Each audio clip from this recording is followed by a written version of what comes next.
Сметам дека е непотребно толку да се комплицираат работи кои што се основни права на граѓаните. Тоа 20%. Дали се загрозени правата на албанци? Не сметам дека се загрозени, меѓутоа се држиме на иста точка веќе 35 години. Постојано зборуваме албанскиот јазик, закон за јазиците. За сега не забележувам некоја спремност од страна на Софија да се вклучат во некаква комуникација на било кој ниво. Мислам дека и на целиот Балкан се случи тоа што Pink телевизија и тие го донесоа, тие некој Душко Гојковиќ тоа го нарече музички џихад. Дали ве следи културното и музичко наследство од таткото Драган? Значи многу тешко наследство, многу големо бреме за мене. Тогаш почнав да ги слушам и текстовите. И се распаднав. Што е среќата? Значи среќата е субјективна состојба кај секој човек. И среќата значи се создава. Сексот како секс е израз на ниво на тело на љубовта. Ние низ нашето тело ја изразуваме љубовта нели кон партнерот.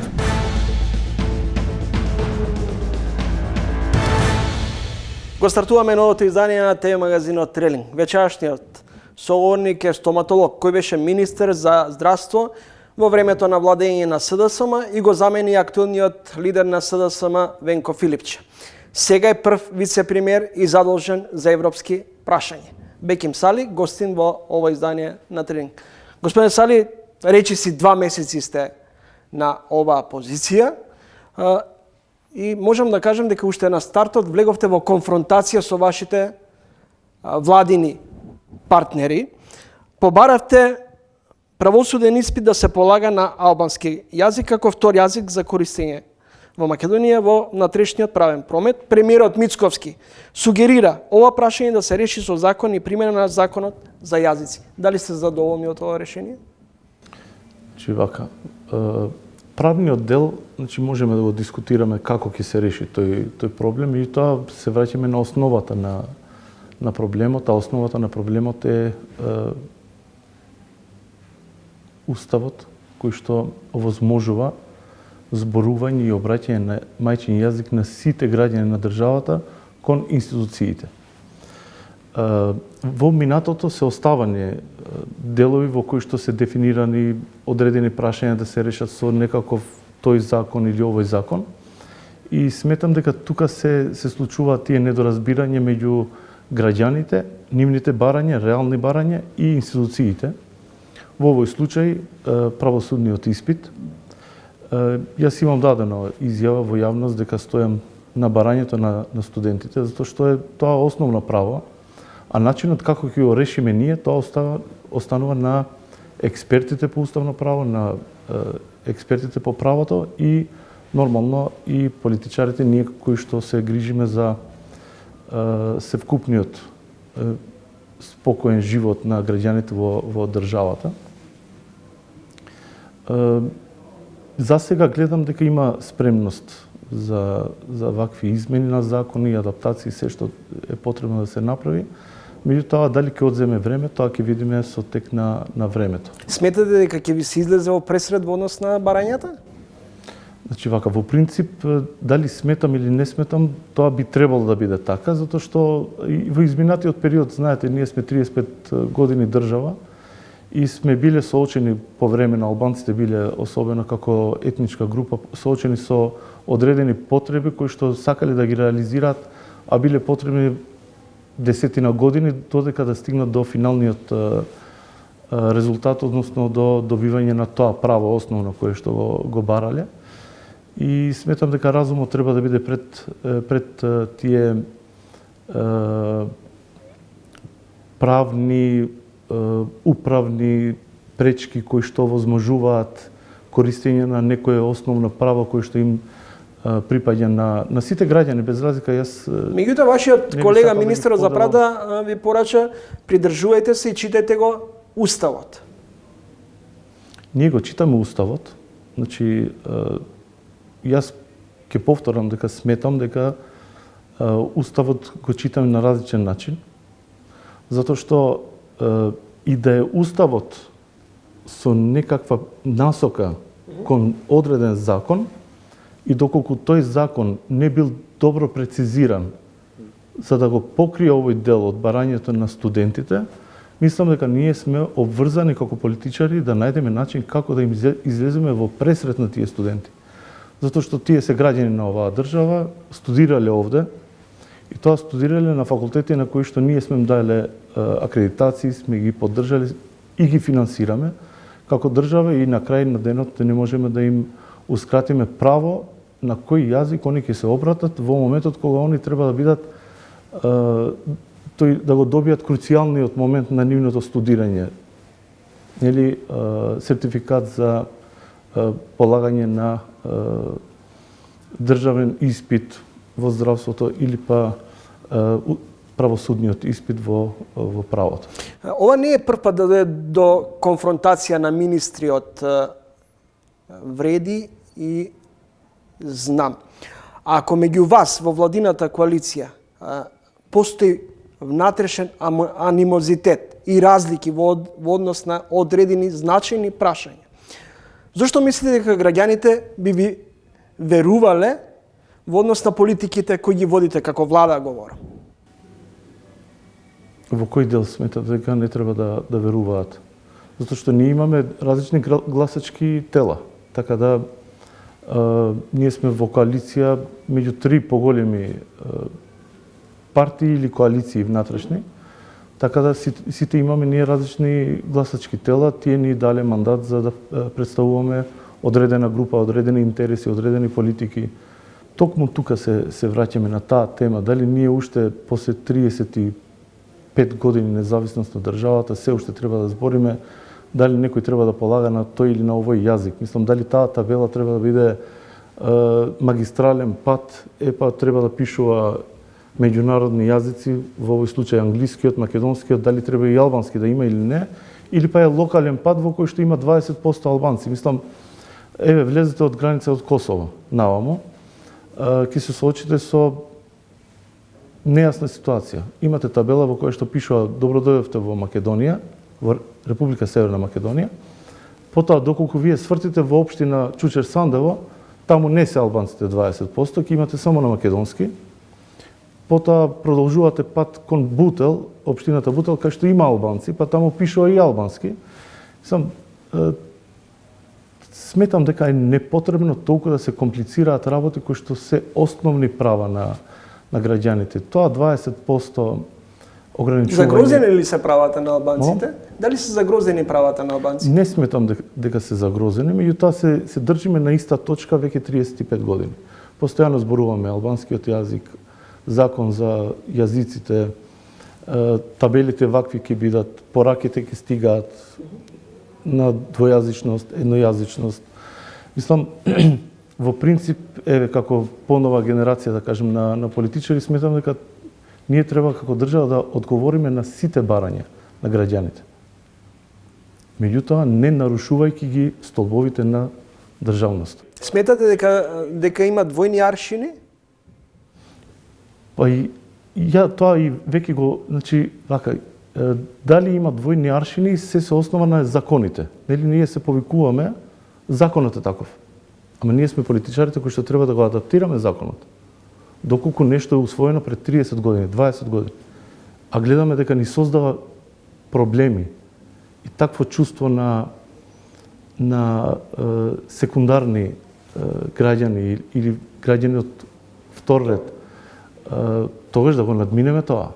Тоа е наша одговорност, значи не е ничија одговорност. Ни судството ќе пристапи кон менување на закон, нити па некое друго тело ќе земи иницијатива да се смени некој закон или да се адаптира према потребите на граѓаните. Така да ние законите ги гледам како жива материја, кои што повремено може да се менуваат врз основ на потребите на граѓаните, на тие за кои што ние постоиме. Неодамна се вративте од Брисел, дали македонската ЕУ агенда е ставена во стендбај? Не, напротив. Значи, јас сметам дека ЕУ агендата и од наша страна и од страна на Брисел е забрзана, затоа што го гледаме интензитетот на работењето на нашите институции, кои што имаат тема адаптации и измени на закони кои што се кон процесот на интеграција.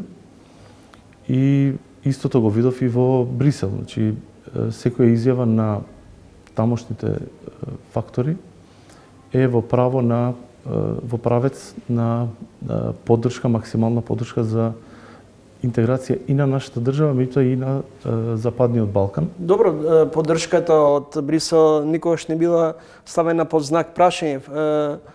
Прашањето е дали ние сме подготвени конечно да испорачаме резултати во деловите на кои инсистира Брисел. Во делот на правосудството, борбата против корупцијата, криминалот и се разбира уставните промени. Значи, вака јас можам да потврдам за периодот додека сум министер за европски прашања, дека интензивно се работи на овој дел, реформската агенда особено. Тоа ми е фокусот 95%, да кажеме, на мојот ангажман за адаптирање на сите закони кои што се потребни и ние сме обврзани и сме превземале обврска да ги исполниме и да ги измениме законите и правилници кои што се во склоп на чекорите кои што треба да ги реализираме до крај на 2027 година. Од македонската влада неодамна имаше став дека се иницирало забрзување на диалогот Скопје-Софија. Се заговара и можна медиација во преговорите меѓу двете соседни земји за деблокада на процесот. Дали има некакви изгледи за прогрес во овој дел? Морам, значи, дека е потребна меѓусебна комуникација директна со Софија. Сметам дека треба, затоа што само комуникацијата ќе ги надмине овие политички недоразбирања, пречки со кои што се соочуваме, имајќи во предвид дека во соседна Бугарија веќе сме во фаза на предизборна кампања и немањето на стабилна влада која што би превземала крајно кажано и одговорност за комуникација со Скопје и тенденциите за зголемување на внатрешна поддршка во Бугарија во врска со темата Македонија и интеграции, сметам дека засега не забележувам некоја спремност од страна на Софија да се вклучат во некаква комуникација на било кој ниво кој што би можело да биде како прв чекор за комуникација, добрососедски односи. Како прв вице-премиер, како вие го толкувате ставот на премиерот Мицковски, кој вели додека јас сум премиер, уставни промени нема да има? Меѓутоа, тука премиерот не поставува точка. Вели и дава објаснување зошто е тој став таков, кој што јас, како прв вице-премиер, кој што доаѓа од албанската етничка група, имам разбирање и емпатија кон делот на барањето, кој што постојано се отвара теми кои што се од етнички карактер. За жал, првата тема која што ја почнавме да ја дискутираме, етничките теми некако во Македонија не стишуваат, некако не можеме да ги надминеме. И сметам дека треба разум, треба да се гледа во иднината, треба да првично воспоставиме добра, здрава комуникација со Софија, а потоа мислам дека сите овие теми ќе бидат надминливи, имајќи во предвид дека интеграцијата во Европска Унија и полноправното членство во себе вклучува многу повеќе бенефити од теми како што се етничките меѓусоседски односи и останати теми кои што за жал веќе 30 години не држат во иста точка во која што тапкаме. Францускиот претседател Макрон неодамна изјави дека за 5 години Европската унија би можела да исчезне. Париз како да ја крева блокадата кон Путин и Москва. Од друга страна, има одредени конкретни датуми кога, например, Црна Гора и Албанија би се приклучиле кон европското семејство. Но нема изгледи за македонската ЕУ патека. Дали тоа не ве загрижува? Во услови на геостратешки, геополитички прегрупирања. Значи, како одговорен за овој процес, секако дека ме загрижува и со голема загриженост ја следиме ситуацијата општо геополитичка. Меѓутоа, повторно сметам дека во Европска унија има доволно искуство и доволно капацитети да ваквите ситуации кои што се навидум ние како што ги гледаме тензични, знаат да ги надминат, знаат да сето тоа на ниво на политика да биде средено и смирено, така да оптимист сум дека ќе се надминат овие ситуации кои што за нас настрана ставот на Европа за проширување во две брзини. Дали со тој начин на ставот на Европа во две брзини, дефинитивно го затвораме патот кон ЕУ? Напротив, јас сметам дека вратите се широко отворени за земји кои што ги исполнуваат условите. Темата проширување можеби беше дискутабилна пред 3-4 години, меѓутоа сега тоа што го гледаме е голема спремност од сите ЕУ држави. Значи од сите. Ниту една не е против проширувањето. Имајќи во предвид ваква спремност, и ние мораме како држава да одговориме позитивно на ова и затоа интензивно и работиме кон исполнување на тие услови, кои што сметам дека во основ се во интерес на нашите граѓани. Сето ова што го работиме, навидум го работиме за Европска унија, меѓутоа тоа е во интерес на нашите граѓани. Значи, подобри закони, подобри правилници, помалку администрација, почитување на правото, значи сето тоа е во интерес на нашите граѓани. Следите тренинг гостин во емисијата Беким Сали, прв вице-премиер и министер за европски прашања. Господин Сали, често на наша адреса не критикува за нефункционалноста на институциите. Дали случајот со транзитот на марихуаната е всушност институционален пропуст? Како е возможно 5 тони марихуана туку така глатко да поминат на граничен премин? Дали тоа не е институционална слабост или е можеби постои дослух помеѓу оние кои пренесуваат и владините структури на власта? Двете се исто. Значи, тоа покажува дека има институционална слабост. И овој случај е еден конкретен пример што значи да не си дел од тој склоп на закони кои што треба да се адаптираат кон на нашиот пат од реформската агенда, на нашиот пат кон Европска унија, затоа што тоа се членките на Европска унија се земји кои што ги надминале овие пречки, административни пречки, институционални пропусти. Тоа се држави кои што функционираат на најдобар можен начин и во... Сакате да кажете дека нашите институции се нефункционални? Па тоа мора да биде институционален пропуст. Не може друга... Јас најмалку другачие би можел да го објаснам се за тоа.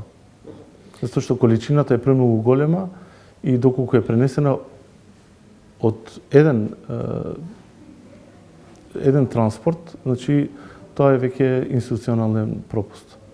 Дали тоа значи дека сепак институциите и во изминатиот период прогледувале низ прсти? Имајќи искуство и од Министерството за здравство, знам дека критериуми за основање на таква една компанија се многу ригорозни. И не навлегувам во конкретниот случај и не можам да коментирам за тоа, затоа што не сум внесен во тој дел. Меѓутоа, од искуство ви кажам дека во мое време 10 компании беа затворени, затоа што никогаш не проработеле. Значи, првичниот имидж на инвеститорите бил дека многу лесно може да се основа компанија, да се почне со производство, меѓутоа, кога веќе навлегле во процесот и сфатиле дека тоа не може да биде само една лиценца и едно земјиште во кое што може да се сади, туку треба да има многу повеќе критериуми кои што треба да се исполнат, а сите тие критериуми коштаат финансиски. Они сфатиле дека не се за тој дел од бизнисот и не проработеле многу компании. Во тоа време беа затворени, меѓутоа најверојатно еве во текот на овој период има некои кои што биле на лимитот на функционирање и за жал еве имаме и злоупотреба на тие дозволи кои што биле дадени. Меѓутоа процесот бил многу ригорозен. Затоа што не било само една институција, повеќе институции биле вклучени во давањето на финалната дозвола. Касами побара оставка од Лимани, премиерот му одговори дека тој ја составува владата. Во делот на изјавата на господинот Касами, мислам дека министерот за труд и за социјални политики и демографија беше предлог на господинот Касами и доколку има забелешки во работењето или па во функционирањето внатрепартиско, сметам дека тоа треба да се реши во партиско ниво. Останатиот дел во мандатирањето или па во разрешување или барање на оставка од страна на министерот, мислам дека има други нивоа, не треба да биде дел од јавните дискусии, затоа што знаеме во мај се спрема реконструкција на владата, ќе се видат перформанси на сите министри и нормално и доколку се со добри перформанси, меѓутоа има други комбинаторики во владата, може да бидат побарани оставки или па други решенија, други кадровски решенија, што се многу природни. Во политиката никогаш не знаете колку време ќе бидете во одредена функција, така да сите треба да имаат спремност од денот на именување за следен ден да биде разрешување, затоа што тоа се политики, така ја водиме државата. Се најавува дека напролет ќе има реконструкција на владата и покрај категоричниот став дека нема да има предвременни избори. Дали сепак е возможно да има избори предвремени? Значи, еве како граѓанин ќе размислувам, доколку има реконструкција на власт, зошто би требало да има предвремени избори? Можно е да нема реконструкција, да се оди на предвремени. Повеќе веројатно е да има реконструкција. Имајќи во предвид дека во мај се исполнуваат 2 години од завршување на изборите и од прилика 2 години функционирање на владата, сметам дека е доволен период да се види една така ревизија на функционирањето и на реализација на програмата на владата. И таму каде што сметаме дека ќе има потреба од зајакнување на некоја институција, мислам дека може да се направи во месец мај, ќе функционираме така до крај на мандатот. Имаме стабилна влада, стабилни се бројките, во одредени моменти кога требало да покажеме политичка зрелост е покажана, така да нема внатрешна криза. Благодарам за интервјуто и гостувањето во Тренинг. Ја благодарам на вас. Беким Сали, прв вице-премиер и министер за европски прашања, гостин во Тренинг. Кратка пауза и следува следниот соговорник за ово издание.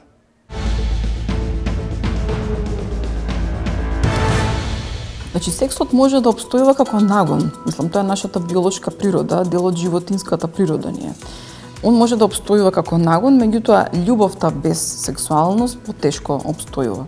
Едноставно, сексот како секс е израз на ниво на тело на љубовта.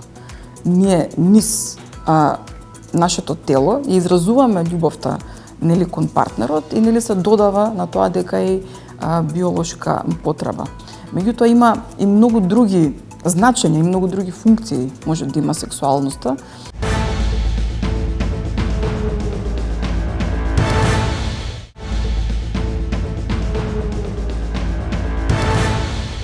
Гледате Трилинка во продолжение. Расте бројот на разводи, опаѓа наталитетот. Бракот како да станува товар за голем број на млади парови, а загрижувачка е и појавата на осаменост.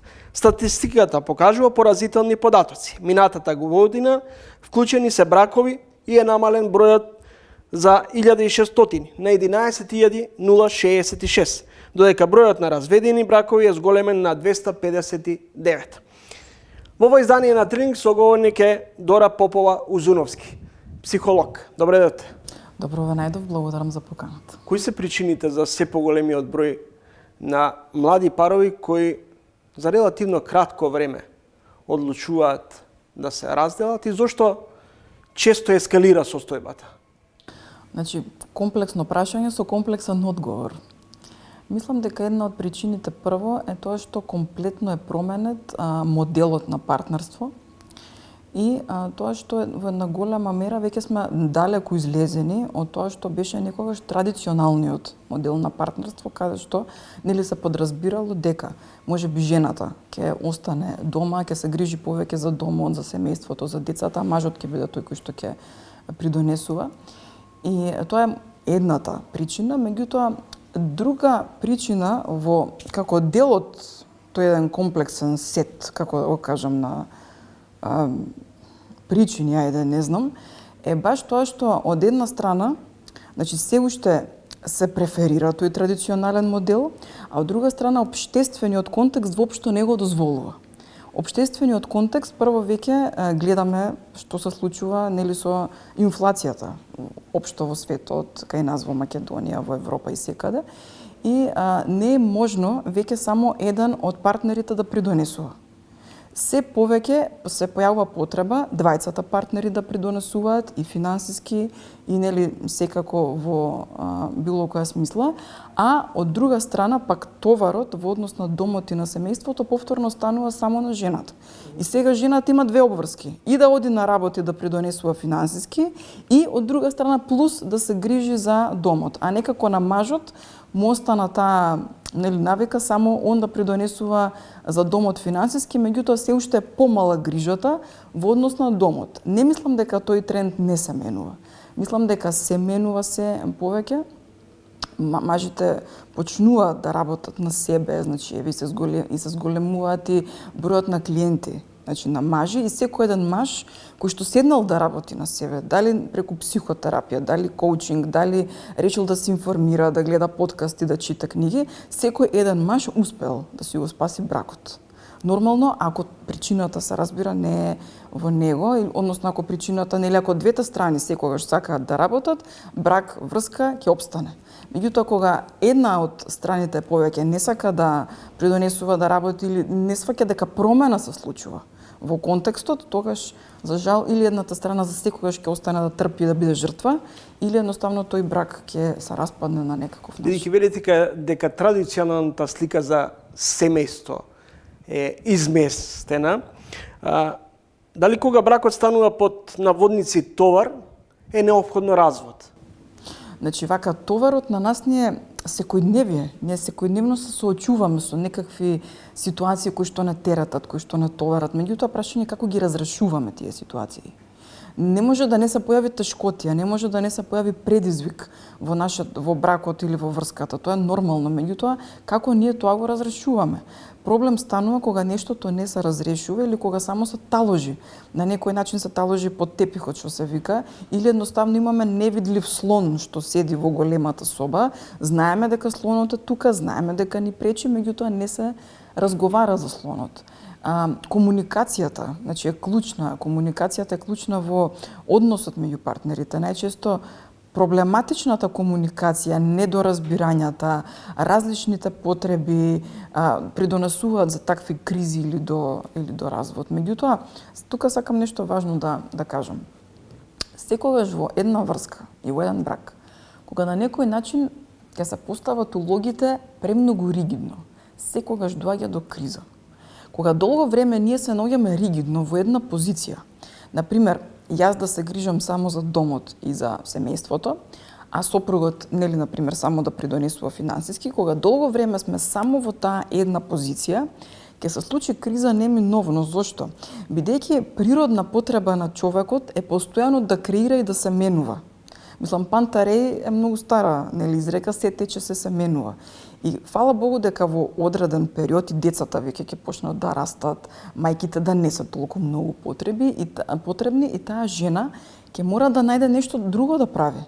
Значи, дури и да сакаме трајно да останеме во рамките на домот само и на семејството, тоа не е возможно. После X години, после некое време, дали после 10, 15, 20 години, нужна внатрешна потреба ќе се појави да ние нешто друго почнеме да правиме. Мислам, ова не го зборувам на памет или не го зборувам паушално, ова е вистинска човечка потреба да создава и да креира. Попова, што е подобро? Среќен развод или несреќен брак? Значи, сигурно дека среќен развод е подобрата варијанта. Меѓутоа, што подразбираме, нели, под среќен развод? Значи, разводот во никој случај прво не може да биде среќен. Кога поминуваме низ разводот, ние поминуваме низ едно разочарување. Разочарувањето е неминовно да се помине. Разводот е загуба на стрес скалата, значи на стрес скалата, разводот е на второ место. Значи, на прво место е смртта на блиска личност, на второ место е загубата на партнер, односно развод. Значи, толку се блиску. Некога поминуваме низ развод, неминовно поминуваме низ загуба. Меѓутоа, различни луѓе различно се носат низ таа загуба. Некои луѓе побрзо ќе го прифатат тој процес на таа загуба и ќе поминат некако по-лесно низ тоа, а некои други луѓе не можат да го прифатат, па после се појавуваат дополнителни проблеми помеѓу веќе разведените партнери. А во ситуација кога и двајцата партнери, и сопругот, и жената и мажот се амбициозни, сакаат кариера да градат, како се развива тој ривалитет и како се менаџира во таква ситуација семејните обврски? Значи, да, тоа што го спомнав баш претходно, проблем настанува кога имаме ригидна улога. Меѓутоа, секогаш кога се флексибилни улогите и кога имаме флуидност во улогите, бракот опстанува. Значи, за да имаме флексибилност и флуидност на улогите, и двајцата можат да бидат амбициозни партнерите и да имаат семејство, и едно и две деца, се е ствар на договор. Меѓутоа, неопходно е да постои една флуидност и флексибилност, брзина, едноставно брзина на реагирање, кога тој не може, значи да ускочам јас во ситуацијата, кога јас не можам да ускочи тој во ситуацијата, и тоа бара взаемна поддршка. И кога имаме таква ситуација, браковите опстануваат, браковите се среќни. Пронедов една ваша констатација, велите, погледнете ги кафаните. Мажите седат сами, жените седат сами, едните се фрустрирани, другите се лути. Ужасна гледка. Ужасна е гледката, навистина. Пред некое време баш со еден другар го дискутиравме ова и вика, знаеш ми вика Дора, што жениве кога ќе се разведат, се врзуваат како слободни радикали. Едни со други во поголеми друштва си се дружат и повеќе као не се заинтересирани за машкиот пол. А вика од друга страна, ние мажите, ако се разведеме и понатаму остануваме заинтересирани, нели, за жените, ама жените многу така не есапот, не се заинтересирани за комуникација. Причината, една од причините зашто е така, тоа не е случајно. Голем дел од жените, кога го поднесувале тој товар на ригидната улога со години, 10, 20, 30 години, каде што се грижала и за домот, и за работата, и за децата, и за сето тоа е голем товар, после 20-30 години таа жена која ќе се разведе, одеднаш влегува во една сосема спротивна поларност на слобода. И она од таа слобода понатаму не сака да се откаже. Попова, зошто пред се жените иницираат разделби? Значи, кај нас на Балканот и во Македонија нема некоја официјална статистика за тоа дека жените повеќе иницираат разводи, меѓутоа некои социолошки и други психолошки истражувања во поддалечна Европа, како што е Велика Британија и во Америка, покажуваат дека стапката е дури 60-40. 60% жените повеќе значи потегнуваат први развод во овие земји, а многу помалку мажите. И сега, значи, причината можеме да ја шпекулираме, тоа е моја претпоставка, нели, значи моje мислење повеќе, е тоа што во најголемиот дел од случаите жените се многу поспремни и многу поподготвени, значи, за компромис. Меѓутоа, истото поретко се среќава кај мажите. Некако на мажите статистички потешко им паѓа таа промена. На мажите повеќе време им треба да се адаптираат и да ги прифатат работите. Жените некако имаат некоја поголема брзина во самата флексибилност и се поадаптибилни. И кога една жена не го наоѓа, нели, одговорот од другата страна на адаптацијата, кој што е потребен и на нејзе, тогаш не ја останува после одредено време на толеранција, нели, после вика таа толеранција има своја граница. Младите се повеќе практикуваат необврзителни заедници, зашто се почесто или се поголем број на млади се одлучуваат да стапат во брак или воопшто да не стапат во брак по постари години. Границата како да е поместена? Да, границата е поместена и е поместена баш поради општествениот контекст. Прво, многу потешко е денеска осамостојувањето. Значи, денеска, со оглед на тоа кој ги земеме, нели, например, упредвид цените на становите, колкави се, мислам дека ретко кој млад човек може да си дозволи, нели, баш така комотно да купи стана, да не влезе во некаков кредит или во било што друго, уште помалку ако нема помош, дали од родителите, дали од некои други роднини, така натаму. Тоа е прво едната причина, што е многу реална причина, екзистенцијална причина е тоа, зашто младите подоцна стапуваат во брак или решаваат да живеат, нели, по необврзувачки. Другата причина, факт е дека, нели, се појави една поголема глад за амбициозност, за создавање кај самите жени, па, нели, тоа се поместува автоматски. Еве, например, прочитав една статистика повторно во САД и во европските земји, дека веќе се зголемува бројот на жени кои што раѓаат над 40 години. Значи, поголем во моментов е процентот во САД на жени кои што раѓаат по 40-та година од жените кои што раѓаат под 30-та година. Дали сексот е рутина, хормонален миг, а не сплотување со искрен бакнеш, страст и љубов? Значи, сексот може да обстојува како нагон. Мислам, тоа е нашата биолошка природа, дел од животинската природа ни е. Он може да обстојува како нагон, меѓутоа љубовта без сексуалност потешко обстојува. Едноставно, сексот како секс е израз на ниво на тело на љубовта. Ние низ нашето тело ја изразуваме љубовта, нели, кон партнерот и, нели, се додава на тоа дека е биолошка потреба. Меѓутоа има и многу други значења, и многу други функции може да има сексуалноста, а тоа е секој пат кога ќе се вмеша некогаш егото во сексуалноста, знае да стане проблем, бидејќи многу луѓе контролираат преку сексуалноста и тие ситуации, така што е многу покомплексен феномен и зошто на некој може да му биде потребна сексуалноста да ја живее дали само од позиција на љубов или поради некои други его потреби да задоволи, тоа е веќе друго прашање. Дора Попова-Узунов, психолог, гостинка во Трилинг. Како да научиме да бидеме задоволни од постигнатото во свет каде што постојано некој очекува нешто од нас? Значи, мораме прво да се свртиме кон самите себе и да видиме кои се нашите очекувања од самите себе внатре. И кога што ни е посилен контактот внатре со себе, со своето срце, што повеќе точно знаеме што сакаме, толку по е мала моќта на надворешниот свет да тоа некако го поремети внатре во нас. И често пати знам да ги прашам клиентите што сакаш. Одговорот на секој еден човек е да бидам среќен, да имам мир, и тоа се генерални одговори. Да, сите сакаме да бидеме среќни и да имаме мир. Меѓутоа, многу е битно да знам кои се моите конкретни, специфични, многу мерливи цели што мене ќе ме однесат до мирот и до среќата. Што е среќата? Кога тоа го откриваме, знаеме што сакаме. Значи, среќата е субјективна состојба кај секој човек. Некој може да го прави посреќен, да создава и да креира, не знам, кариера, некој може да го прави посреќен да има семејство, некој го прави посреќен да оствари некоја материјална или финансиска цел и сето тоа е во ред. Меѓутоа, среќата секој човек ја одредува различно. И среќата, значи, се создава. Таа не е состојба, значи има разлика помеѓу задоволство. Задоволството знае да биде минливо. Меѓутоа, среќата може да биде по-трајна состојба. Тоа не значи дека немаме проблеми или дека животот ни е празен. Тоа значи дека среќен живот е живот со смисла.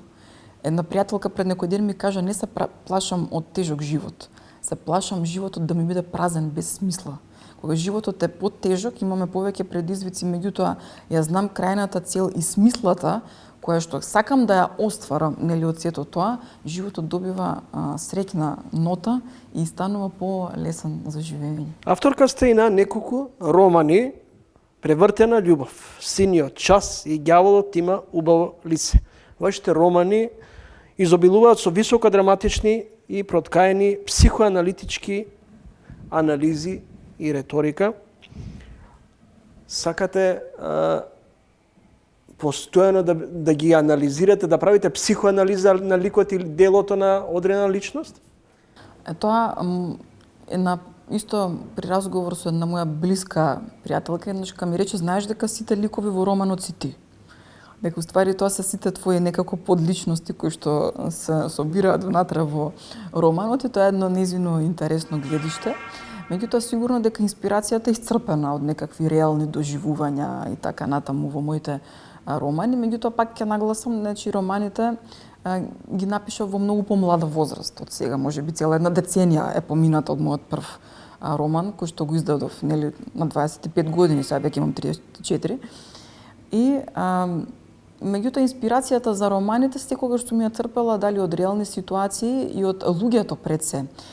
И дури забелешката што почесто ми ја давале читателите, била дека многу добро знам да навлезам во ликовите и во нивните карактери, меѓутоа ми наоѓале замерка или слабост на тоа како е конструирана самата приказна.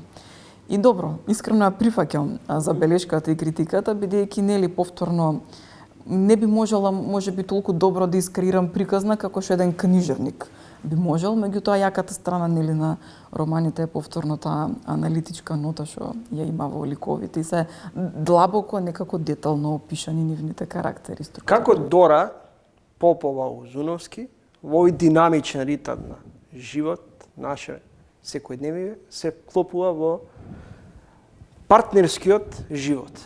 Со договор. Значи, повторно ќе кажам, договорот е многу битен. Ги делите обврските? Значи, обавезно со сопругот, секогаш ги споделуваме обврските, ние имаме едно дете само.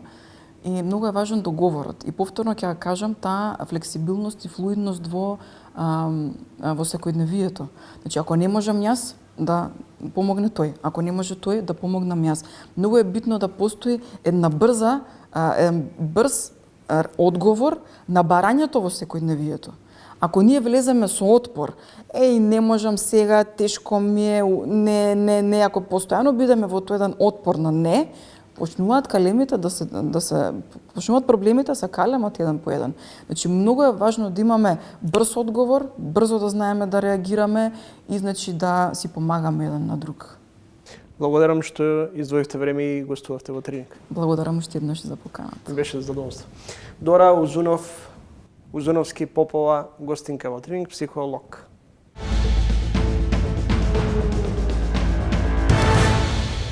На мојата заработка е исклучиво од концерти, джез концерти, каде што луѓе плаќаат влезници, слушаат, не зборуваат, не јадат, доаѓаат, купуваат цедиња, плочи, прават муабет, се интересираат, разбираат, велат, ве знаеме од таа и таа плоча со Душко Гојковиќ, ве знаеме со Ференц Шнедбергер. Ова CD го купивме. На кој CD свирите вие? Ја викам, еве на овие.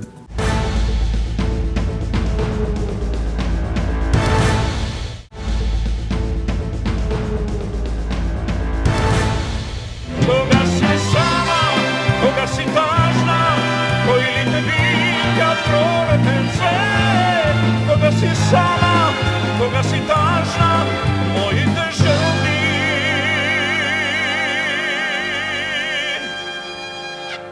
во твојот се свет.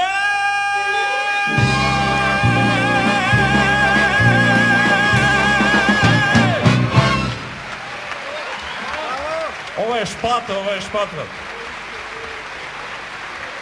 Во музичкиот времеплов на еден музичар ги поставува темелите на македонската современа забавна музика. Шпато. Музичар, композитор, аранжер, диригент. Драган Јаконовски Шпато. Се смета за еден од најталентираните и сестрени музички дејци на забавни и џез ноти и интерпретации. Шпато беше музички гени во голем талент, велат негови современици. Добре дојде во ова издание, му велам на еден друг Шпато. Добре дојде за Марти Јаконовски Шпато. Добро ве најдов. Овие денови сте во Скопје. Што беше пресудно мотив да одите по стапките на вашите најблиски? Татко, мајка, музичар, интерпретатор, дедо. Да, веројатно беше важно да се порасне од бебе со музика. Веројатно беше тоа, не покрај гените, мислам дека беше вбризгувањето на различниот вид на музика, од класична до џез музика во мојата фамилија. Многу важен аспект беше дека не се слушаше само музика во мојата фамилија, туку и татко ми им преснимуваше на касети на сите луѓе што ги познава. Така што јас од кога сум бебе, од кога шетам вака околу масата каде што аранжираше Рано Сабајле, морав да ги слушам тие работи. И веројатно не беше тешко да се одлучам на такво нешто на 5-6 години. Колку може човек да се одлучи како детенце на 5-6 години? Мора само да одлучам меѓу виолина и клавир. Са клавир имавме дома, седев од време на време и свирев. И така и секако дека е многу убаво да се оди по стапките на мајка ми, на татко ми и на дедо ми Васил, но си има исто и своја цена. Значи, мојот татко цената ја платил, музиката можеби делимично му го скратила и животот. Сепак останал тука, се борел, значи, за идеали. Јас сум имал малце полесен пат, ми било, значи, припремен ми бил патот од него. Мајка ми ме пратила на 15 години прво со музичка младина да одам на меѓународен камерен оркестар во Грожњан. И после тоа ме прати на еден воркшоп со Реджи Воркмен, с кога имав 20. Така што постоја во мојот живот од бебе до мојата 20-та година како одскочни, како се вика тоа, даски, да. Музиката е семеен, своевиден семеен код на Јаконовци. Да. Во 90-тите се решавате за контрабас. 90-тите заминувате за Германија, поточно во Келн. Бидејќи Келн многу добро го познавам. Да. Имајќи го преди дека неколку години живеев, имав можност и да бидам во Келнската филхармонија и во Келнската академија. Се сеќам дека во тој период наши млади, амбициозни, мои драги пријатели, од Дарко Костовски пианистот, исто така пианистката Илинка Манова, потоа виолинистот Олег Контраденко, вие, како се градеше тој дел на својата првична, односно музичка кариера? Да, тоа е многу добро прашање, бидејќи потекнувам од овде, како и Дарко Костовски, како и Ѓорги Димчевски, Марија Пендева, еден куп луѓе што дојдоа, барем во Германија. Значи, мене ми беше целта, всушност, да одам во Америка, да студирам на New School во Нью Йорк, со Реджи Воркмен. Но, да кажеме, бев на 18 години, 88 во ЈНА и бев ептен свеж резервист. И да се добие таа американска виза, да се студира, беше опасно за мене. Затоа се одлучив за Германија, отидов во Загреб прво, тамо бев активен 4-5 месеци на таа сцена. И Загреб има како и Белград многу јака джез сцена уште во тоа време, а и сега исто. И така сретнав еден од Келн гитарист, што веќе тамо студираше и рече: Мартине, за тебе е Келн прави град. Има публика и затоа отидов во Келн. Германците велат оне бас кајн шпас. Оне бас кајн шпас. Без бас нема фан. Да, нема задоволство. Да, тоа е така.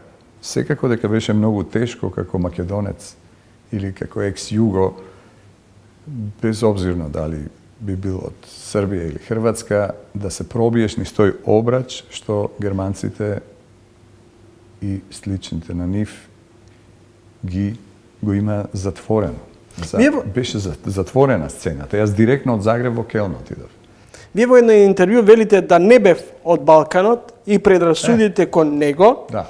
До сега ќе свирев не во 250, туку во 1000 албуми. Мислам дека од интернационалните уметници, наши музички, Добро. мислам дека Симон Трпчевски е единствениот што навистина му се отворени како македонец сите врати на секаде, и во Америка и во Европа. Значи, јас, врвен солист и врвен работник и многу каризматичен. Јас сум басист, јас сум во позадина. И сега вака е работата. Да бев американец, американските басисти што се на чии левел сум јас, свират со најпознатите, со сите можни джез музичари. Значи има еден басист што е осреден, што би рекле ние, а единствен музичар од големите со кои не свирал е Херби Хенкок.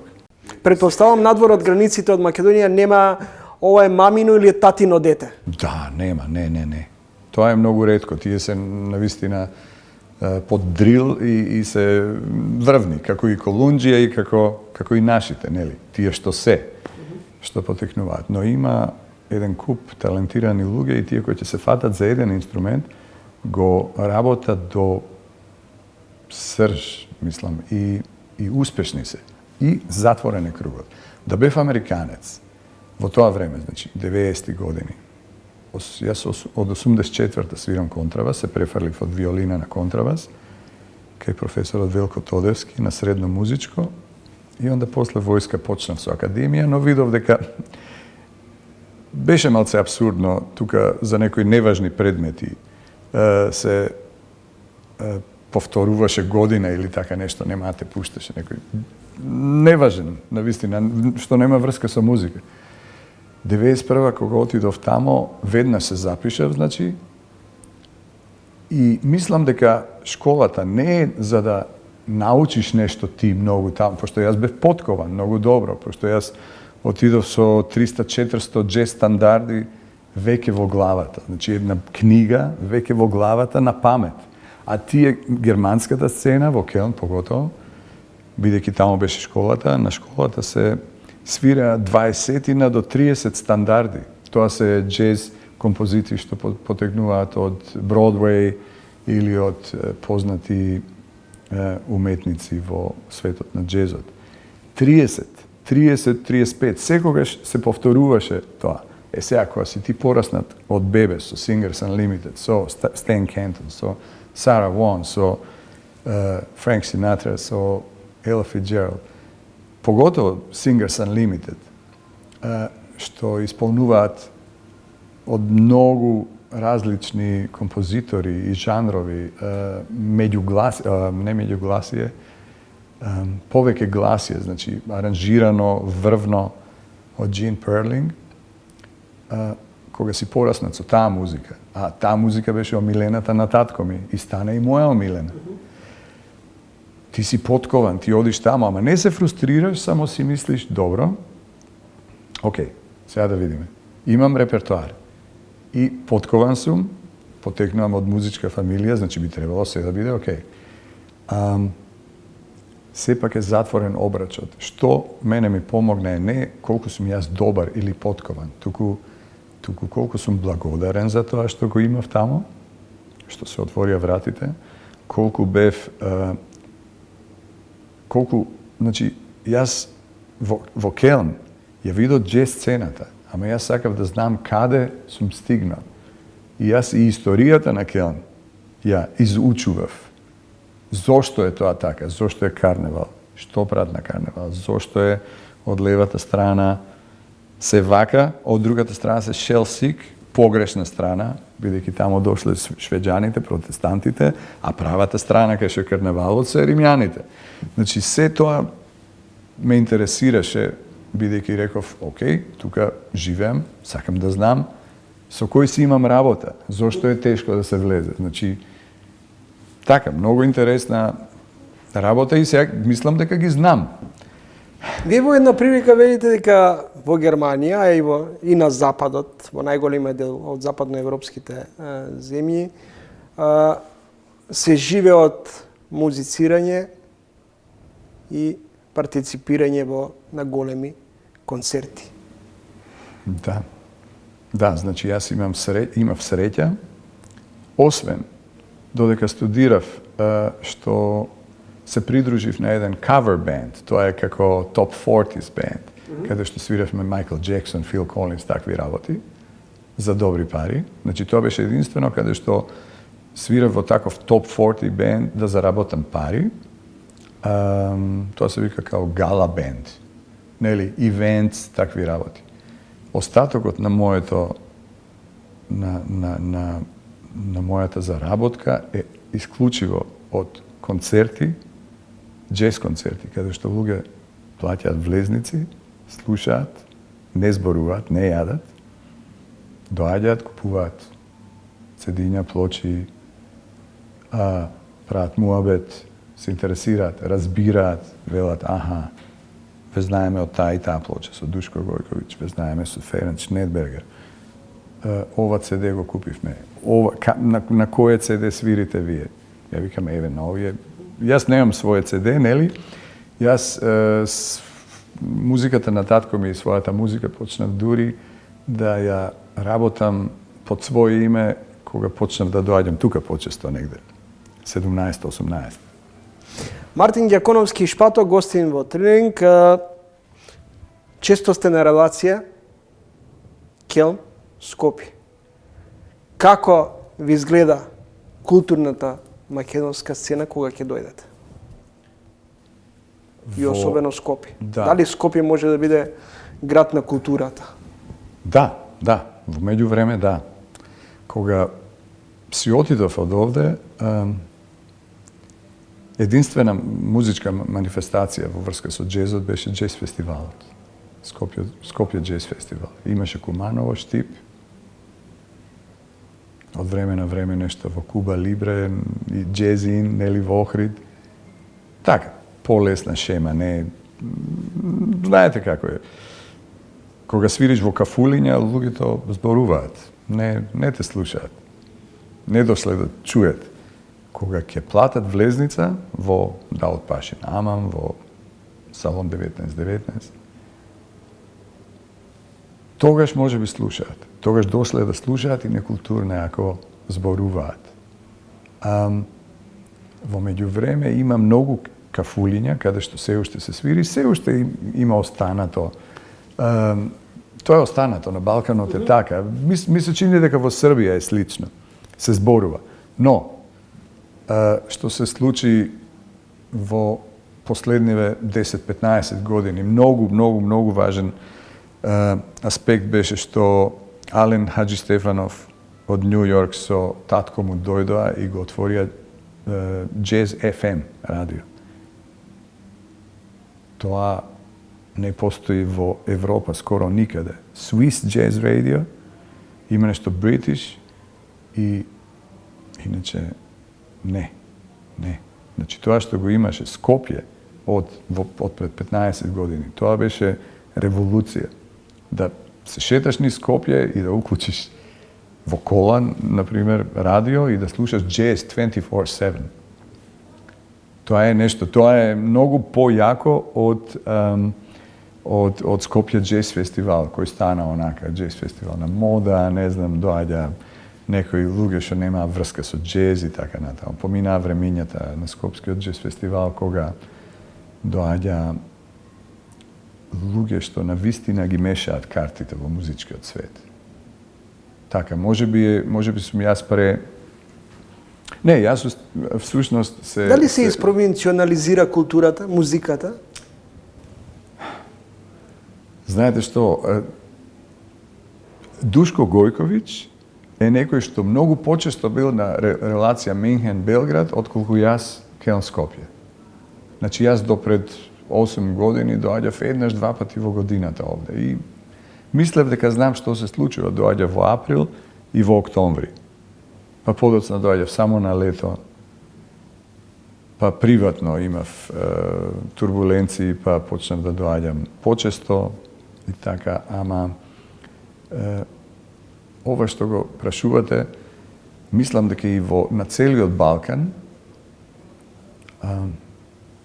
се случи тоа што Пинк телевизија и тие го донесоа, тие некој Душко Гојковиќ тоа го нарече музички џихад. Вие сте интерпретатор за разлика од Шпато сениор кој беше композитор, аранжер. Дали ве следи културното и музичко наследство од таткото Драган? Дали ме следи? Имав негде, бидејќи знаете дека Олег Кондратенко се врати одамна. Дарко Костовски е единствениот што се држи во Келн, отишол и се држи таму и не знам колку има носталгија. Сигурно има. Ама не доаѓа често. Мене ме јадеше носталгијата, буквално. И јас бев тој од нас двајцата, од мене и брат ми, што секоја година доаѓаше тука, само еднаш пропуштив и тоа си го префрлав. Имав само 8 дена. Тоа е кога нема доволно да откажете свирки во лето и кога нема да имате доволно и до Хрватска со фамилијата да отидете и до Македонија. Јас музиката на татко ми ја знаев од бебе, нели? Сите песни што се поважни ги знаев по мелодија. После еден концерт 16-та со Душко Гојковиќ и Македонската филхармонија во АРМ,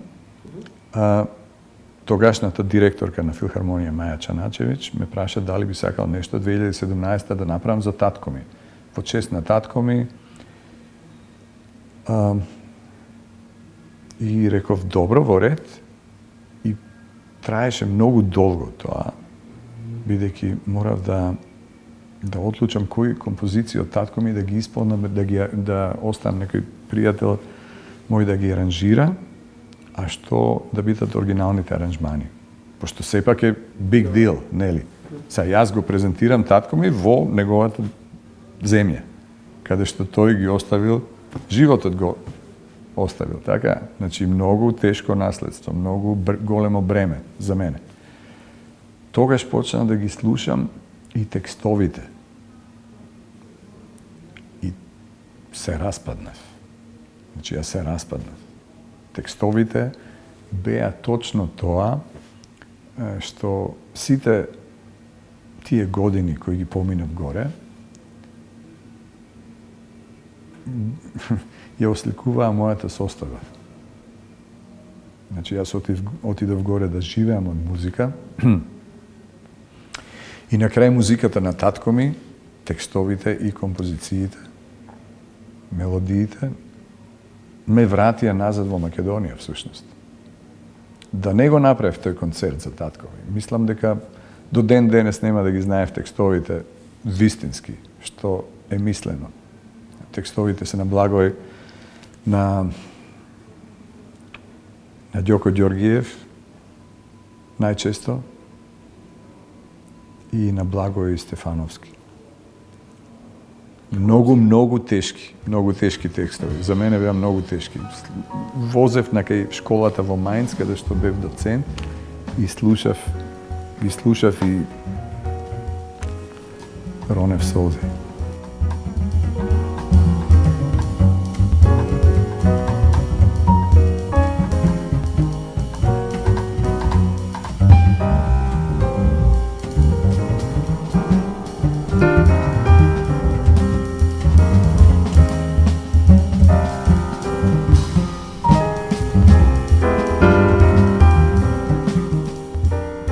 Дјаконовски на крајот.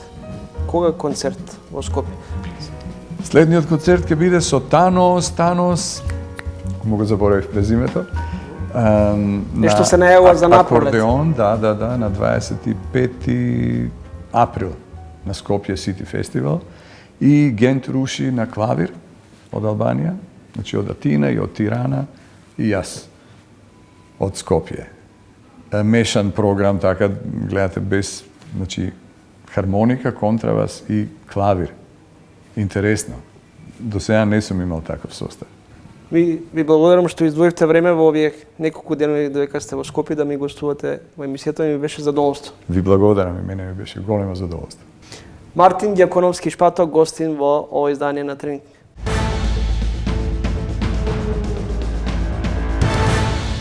Толку од мене вечерва. Гледавте уште едно издание на ТВ магазинот Тренинг. Следете на за 7 дена во исто време со нови соговорници и теми. Довидување.